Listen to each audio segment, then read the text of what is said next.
또 여러분들에게 축복에 대해서 관심을 많이 가지고 그리고 내가 어떻게 축복을 준비하면서 이런 식으로 축복을 받아야 되겠다라고 알려주면 좋을까라고 생각을 좀 해봤는데요. 일단은 제가 이제 축복을 어떻게 받은 계기부터 해가지고 지금까지 일련의 과정들을 좀 간략하게 소개를 해드릴게요. 저는 아까도 말씀드렸지만 경남평 창원교회 생 45회 출신입니다. 저희 부모님은 3만 기성 축복을 받으셨어요. 저희 큰이모가 37 가정이신데 그 여동생들 부부를 3만대 기성 축복을 시키셨어요. 그래가지고 저는 저희 부모님이 축복을 받으시고 나서 제가 처음 교회 갔던 게 초등학교 5학년 때 경남교구 창원에 여러 개의 교회가 있는데 그 중에서 남창원교회를 다녔었어요. 지금 지구장님이 계셨던 그때 교회장님이셨거든요. 되게 오래전부터 알고 지내셨던 공교장님이신데 한 2년 동안 거기서 이제 주일학교 이제 부모님 교회 가실 때 따라 이제 손잡고 가서 이제 신앙생활에 시작이 됐어요. 그리고 나서 이제 성학생이 되면 이제 지교의 성학생들이 창원교회에 모이게 돼 있어요. 경남교회는 그러니까 동창원, 원창원, 남창원, 본부교회들 성학생들이 다 모이게 돼 있는데 중학교 입학하고 나서 3월달에 입학 예배를 보러 가는데 사람도 엄청 많고 오는 사람도 태반이고 거의 교회 생활 어떻게 해야 될지 감이 안 오더라고요. 너무 위계 질서도 심하고 선후배 간의 그런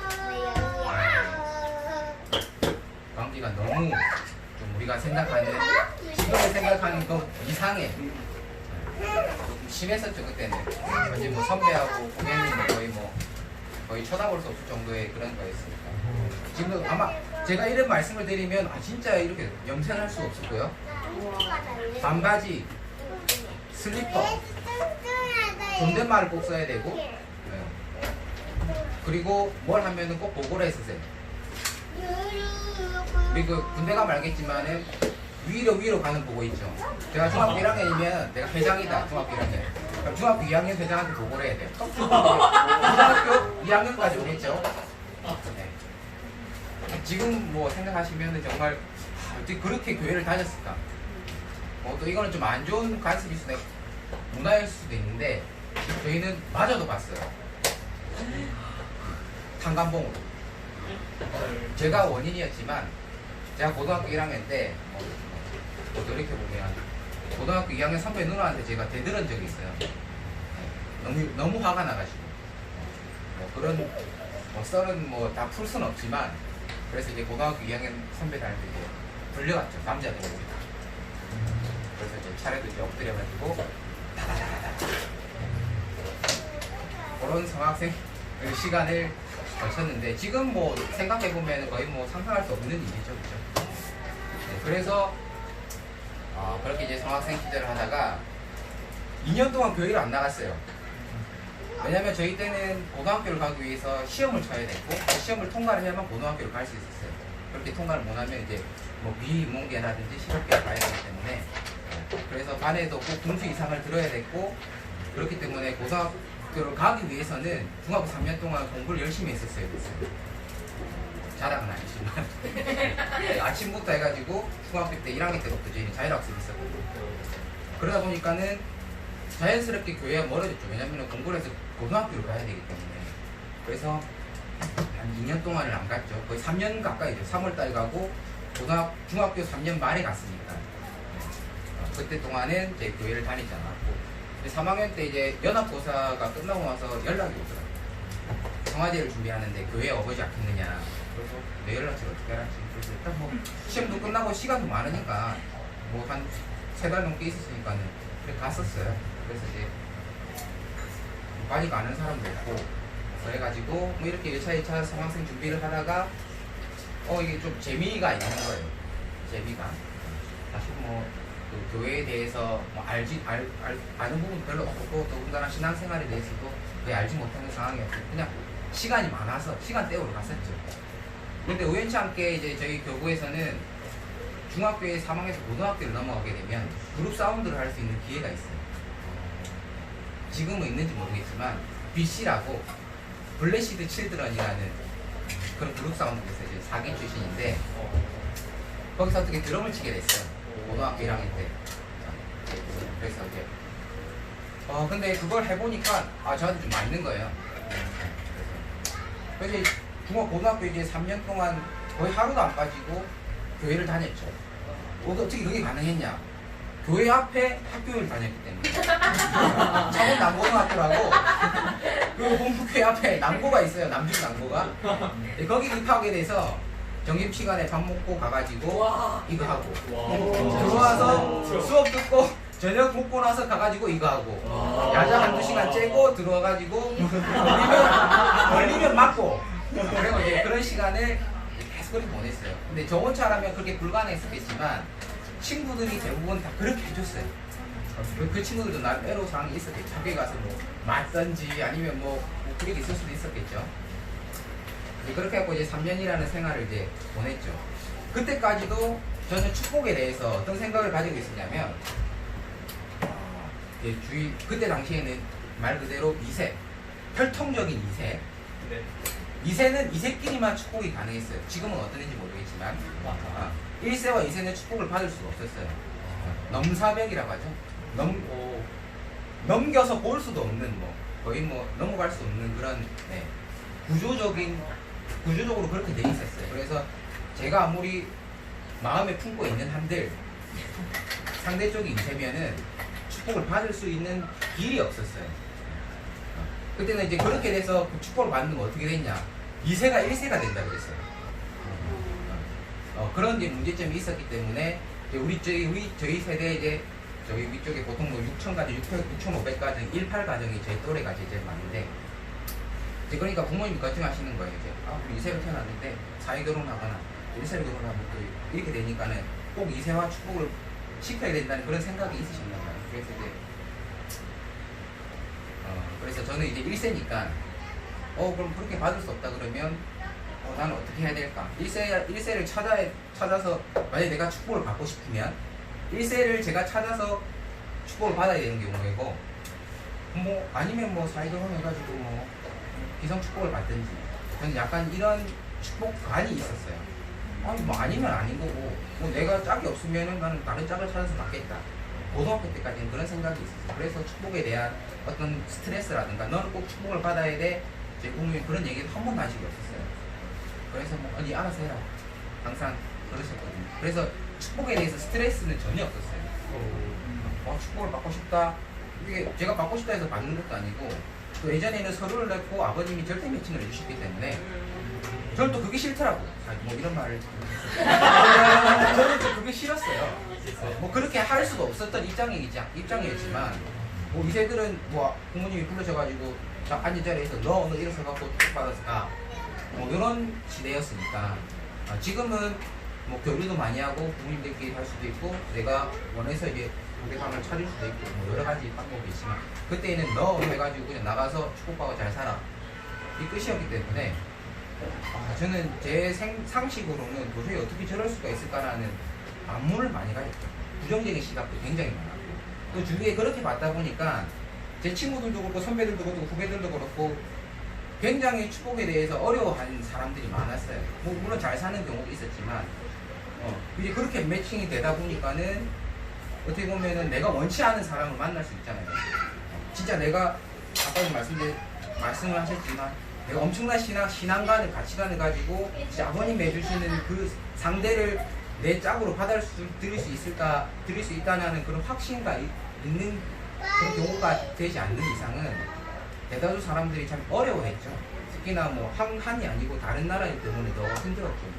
언어도 통하지 않았고 그렇게 하다 보니까는 좀 안 좋게 된 경우도 많고 또 그런 경우도 많다 보니까 저는 이제 제 입장으로 생각을 하죠. 부모님이 매칭을 해주셨는데 2세인데 헤어진다? 마음에 안 든다? 라고 헤어진다. 도대체 그 사람들은 자기네들이 2세로서의 그런 어떤 자부심?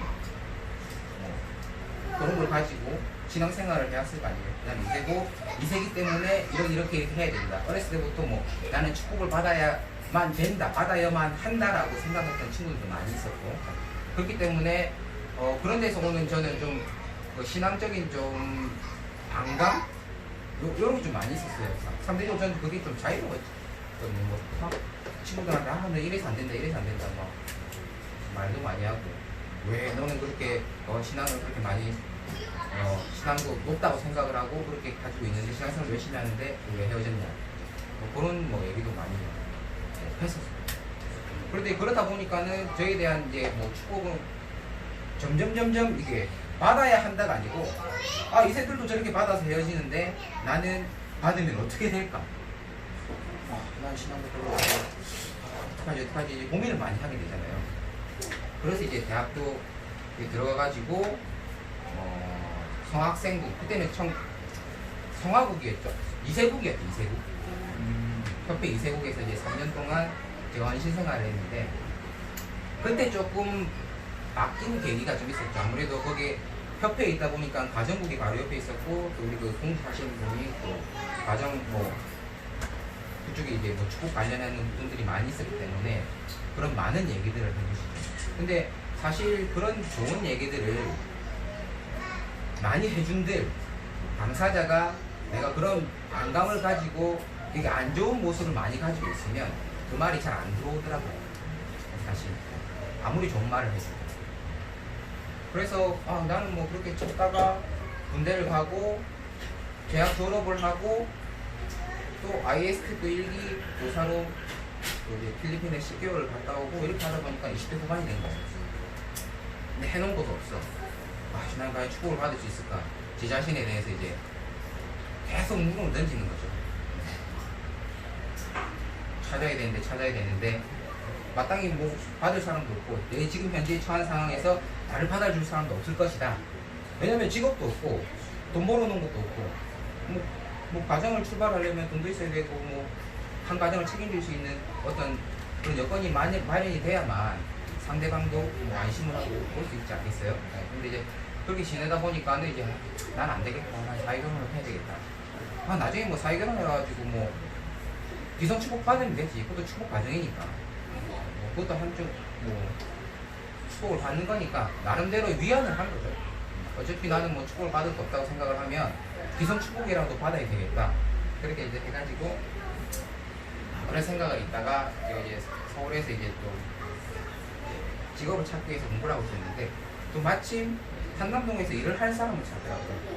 한남동에서. 이제 거기 계시는 분들이 다 선배고 뭐 아시는 분이고, 그래서 너 여기 와가지고 뭐 그냥 뭐 일 좀 해라 해가지고 일을 하게 됐죠. 한남동에 다 3년간 제가 그 참가정을 모셨는데요. 그 모시면서 이제 그렇게 여러 가지 이제 신앙생활을 되짚어 보는 거죠. 참 부모님의 자녀들의 손주, 이 3대에 걸쳐서 이런 사람들을 보게 되잖아요. 그러면서 제가 이때까지 생활해왔던 여러 가지의 그런 신앙관념, 가치, 뭐 내가 어떻게 신앙을 해야 하는가를 쭉 이제 생각을 해보게 되더라고요. 그곳이 좀 뭐 터가 그래서 그런지 모르겠지만 아무래도 조금 조심스러워지고, 거기 가면은 뭐 마음대로 할 수도 없고 또 예의도 지켜야 되고, 어떤 기라고 해야 되나? 하여튼 뭐 그런 땅의 기운인지 뭐 하늘의 기운인지 하여튼 모르겠지만 그런 생각이 자주 들더라고. 나쁜 생각보다는 내가 어떻게 가야 될까, 어떤 방향으로 가야 될까라는 생각을 많이 하게 되더라고요. 그래서 뭐 자녀님들도 모셔다 드리면서 태우고 또 좋은 말씀도 해주시고, 축복받았냐? 아직 안 받았습니다. 또 좋은 사람 만날 거다. 우리 손주님들도 이제 태우고 다니면서 이제 3세, 이게 참 직계의 3세분들은 참 얼마나 혈통적으로, 그렇죠, 보면 얼마나 혈통적으로 깨끗하고 참 그 부모님의 그런 축복들이 이어진 얼마나 귀한 사람인가를 다시 한번 생각을 하게 됐죠. 밖에 있을 때는 이 사람들이 뭐 그냥 뭐 애기지, 뭐 똑같은 사람이지 라고 생각을 많이 했었는데, 실제적으로 그곳에 가가지고 그분들의 하루 일과를 쭉 같이 생각해보면 참 어려운 생각들을 많이 하고 있어요. 뭐 자세하게 얘기는 말씀은 못 드리지만 그분 나름대로의 그런 또 고통과 그런 시간들을 다 보내고 있거든요. 그래서 3년 동안 그런 생활을 하다가 우연치 않게 집사람을 보게 됐어요. 집사람을 보게 됐어요. 이게 아주 찍으니까 아주 괜찮다. 괜찮다. 그러니까 그러면은 이렇게 생각하다가 주위 사람들이 물어보잖아요. 제가 직접적으로 얘기할 수 없으니까. 그냥 이거 저 사람은 누구고 어디 가정에서 일을 하고 있다. 중요한 게 뭐냐 하면 야 1세냐 2세냐 물어보겠죠. 1세는 때마침 또 잘 됐다. 그럼 어떻게 저 사람하고 연결이 될 수 있을까라고 이제 고민을 하게 되죠. 고민을 하게 되죠. 근데 뒷이야기지만 집사람은 저를 엄청 안 좋아했어요. 엄청 안 좋아했어요. 왜 그런지는 잘 모르겠는데 엄청 안 좋아했어요. 그래서 제가 이제 어떻게 이제 노력 해가지고 차 한잔 해보시죠. 밥을 한잔 해보시죠. 제가 계속 말 걸었어요. 나중에는 이제 피해 다니더라고요. 식당에서도 이제 마주치지도 않고 밥 먹는데도 없으면 피해서 다니고 이제 국진님 댁에 있었으니까 국진님 애기들도 이제 학교도 보내야 되고 학원도 가야 되고 이제 제가 이제 운전도 하고 했으니까 같이 가야 되는데 저 아닌 다른 사람을 해달라고 자꾸 얘기를 한대요. 네. 그래서 내가 그렇게 부담스럽나 되게 부담스럽나 라고 이제 그래 내 같은 사람 누가 더 일도 보겠냐 라고 이제 하죠. 그래서 어떻게 해야 되나 포기를 해야 되나 말아야 되나 혼자서 엄청 고민을 했죠. 근데 그 기간이 상당히 길어요. 6개월 이상은 아마 걸렸어요. 네. 그렇게 이제 차를 이제 마시게 되기까지가.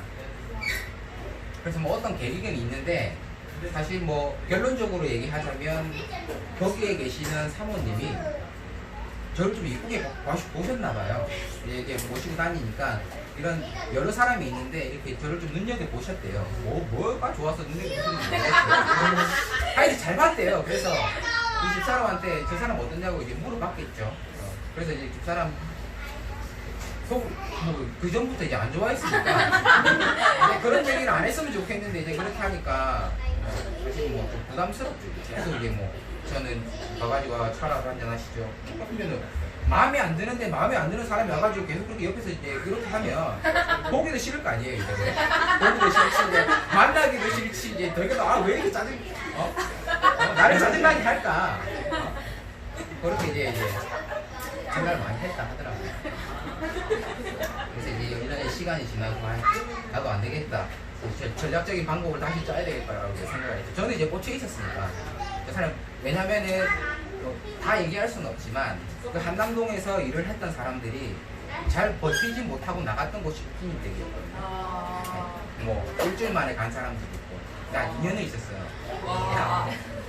저 사람은 다른 거 다 떠나서 어딜 갖다 놔도 살 사람이다. 멘탈적으로 멘탈이 무너지지 않을 사람이다. 다 이제 한남동에 있는 사람들도 이제 다 그렇게 이제 얘기를 했으니까. 그래서 이제 주위 사람 도움을 이제 저는 요청했죠.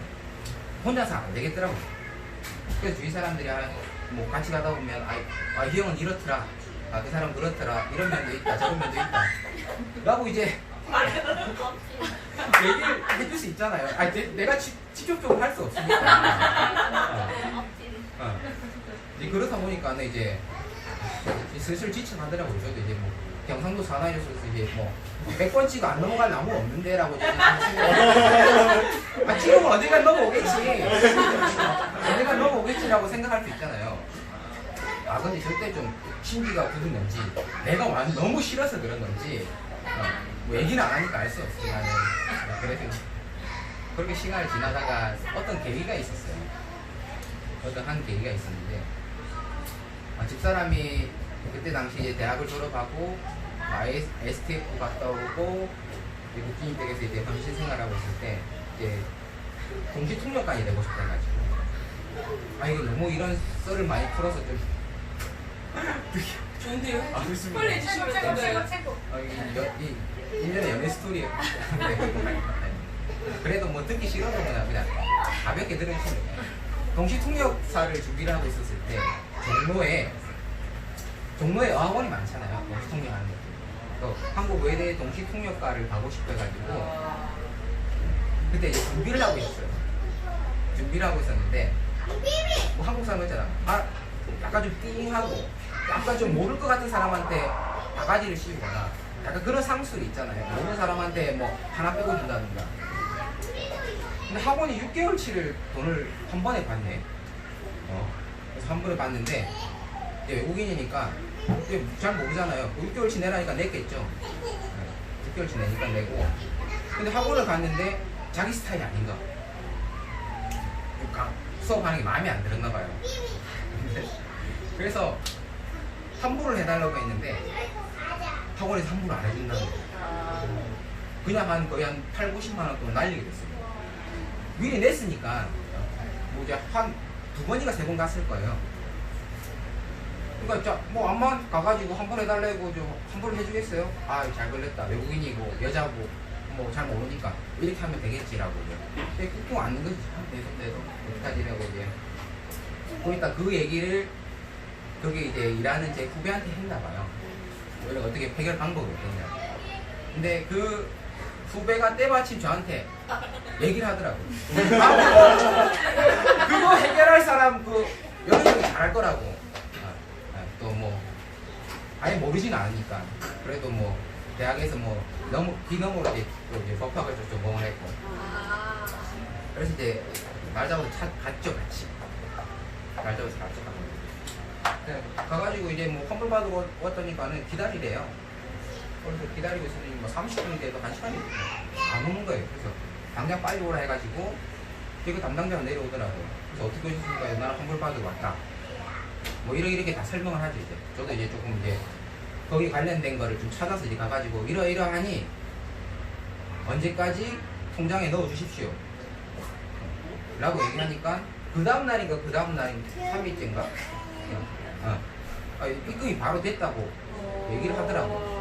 그래서 그때 한 얘기가 그 종로에서 그 학원에서 그걸 해결하고 와서 종로 쪽에 밥을 먹으러 갔어요.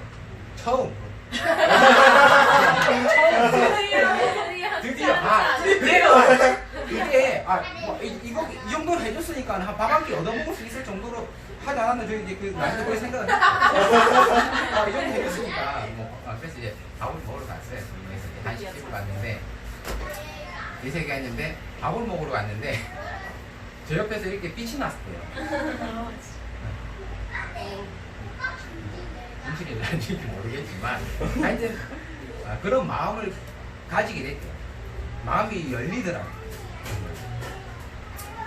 그걸 잘해줘서 그런지 모르겠지만 그 1년의 과정이 너무 정성스러웠든지 아니면은 이런 나한테 이런 사람이 이렇게까지 하는구나라는 그런 과정에 대한 노고에 대한 오답이었는지 모르겠지만 하여튼 그런 말을 해주더라고요. 그래서 저녁을 맛있게 먹고 앞에 있는 스타벅스에서 청계천을 이제 또 걸어주죠.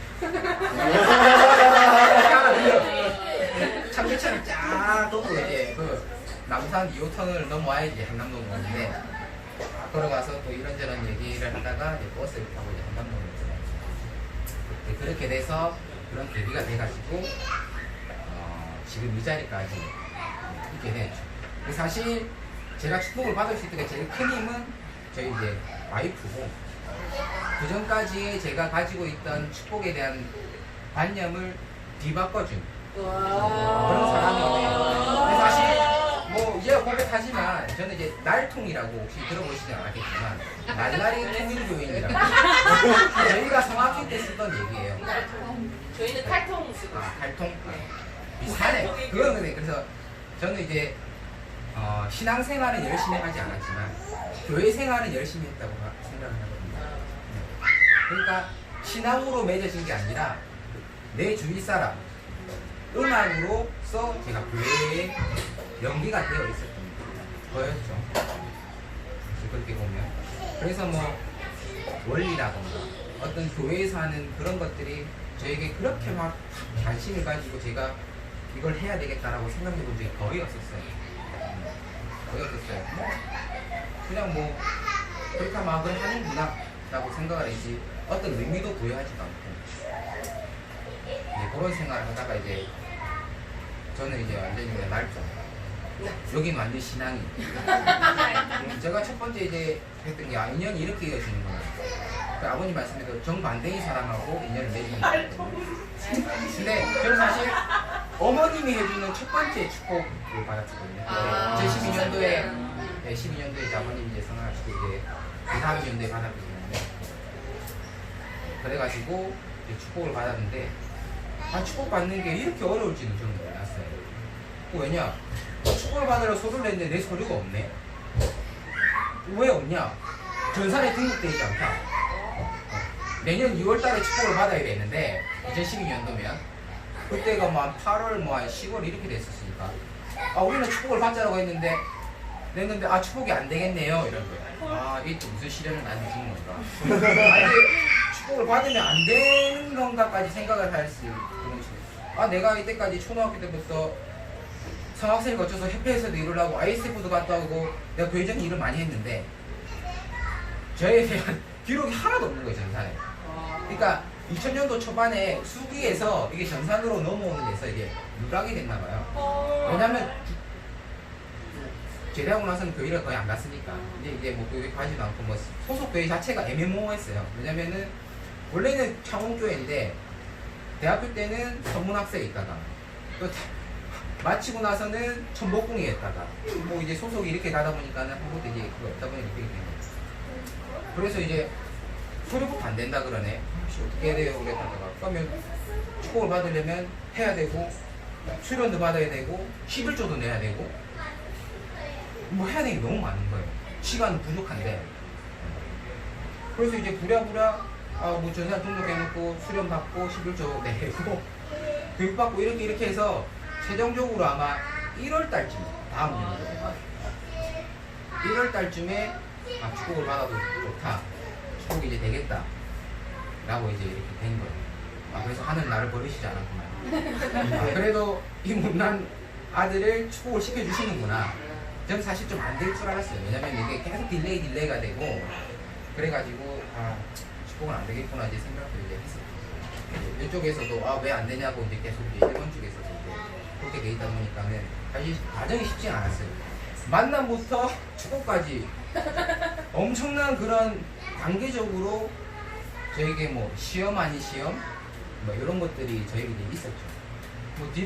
뭐 돌이켜봐가지고 그걸 다시 회상해가지고 의미를 부여하자면은 그렇게 편하게 살았으니 축복이랑 귀한 걸 받는데 고생 좀 해봐라.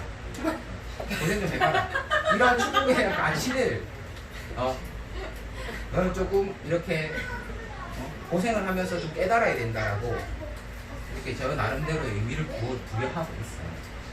근데 축복을 받았는데 아니다 웬걸. 절대 뭐 기도 이런 건 뭐 거의 뭐 저는 뭐 하지도 않고 새벽 기도 이런 것도 뭐 그냥 잘못되었는데 기도를 하자는 거예요.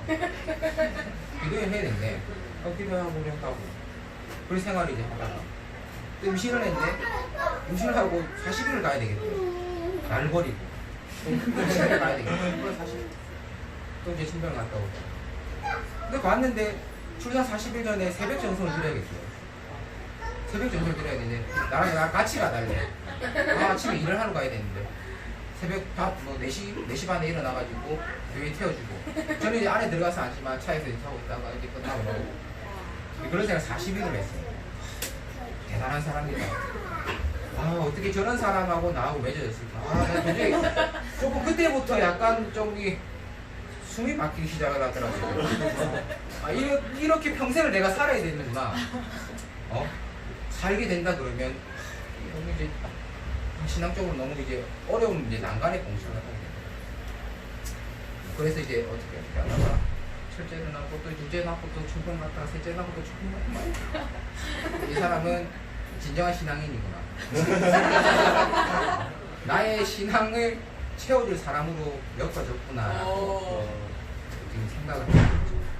지금도 정성 드리고 자기 전에 꼭 분독하고 자기들 볼 거라 그래도 꼭 아이들한테도 어떤 그런 마인드 자체가 저랑은 정말 정반대적인 사람이에요. 그래서 이렇게 보면은 진짜 말 그대로 극과 극의 사람을 만나서 중화를 시켜주시는구나. 성격도 정반대예요. 엄청 꼼꼼하고 한 번 하면 뭘 해야 되는데 알잖아요. 이제 뭐 경상사를 다 했단 내일 하자. 말도 귀찮게 그러니까 알아서 잘 냈겠다. 근데 안 돼요. 뭔가 계획이 있어야 되고 뭔가 자꾸 피드백을 해줘야 되고 그러니까 이제 너무 이제 저도 이제 이렇게 지내오다니 그럴 때 이제 거의 8년이라는 시간이 지났는데 저도 조금 바뀌고 있는 것 같아요. 바뀌고 있는 것 같고 제가 죽을 때까지 이러한 삶을 통해서 얼마만큼 제가 바뀔지는 모르겠지만 조금씩 이제 나를 바꿔가는 이제 느낌을 저는 스스로 알잖아요. 이렇게 살다가 이렇게 나 자신 스스로 바뀌어가는 아이도 하자는데 좀 자자라고 할 때 속으로는 좀 잤으면 좋겠는데 많이 생각을 하는데 그런 거 보면은 참 저를 이제 신앙적으로 이끌어주는 그런 또 스승이 아닐까라고 많이 생각을 하고 있어요. 뭐 시간이 뭐 이렇게 많이 지체는 되고 있지만 그냥 제가 뭐 간증이라기보다는 이렇게 제가 생활을 하면서 이런 마음으로 이렇게 축복을 받게 됐다라는 그런 뭐 조그만 이야기라고 좀 받아주시면 좋겠고 혹시 뭐 궁금하신 거나 또 뭐 질문사항 있으시면 해주시면 아무 질문도 괜찮습니다. 솔직히 막 불 나는 거 아니야? 맞아.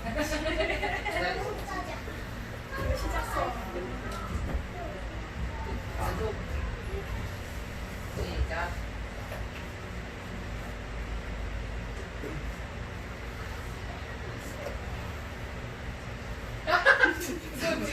단톡방에 들어가셔야 될 텐데 벌써 질문이 세 개나 나왔어요. 네 개. 다섯 개. 정말 아닙니다. 아이는 더 나올 계획이 있으신가요? 아 처음부터 와이프 예뻐요가 질문이에요. 와이프 예뻐요부터가 질문입니다. 시작. 보시기가 너무 많습니다.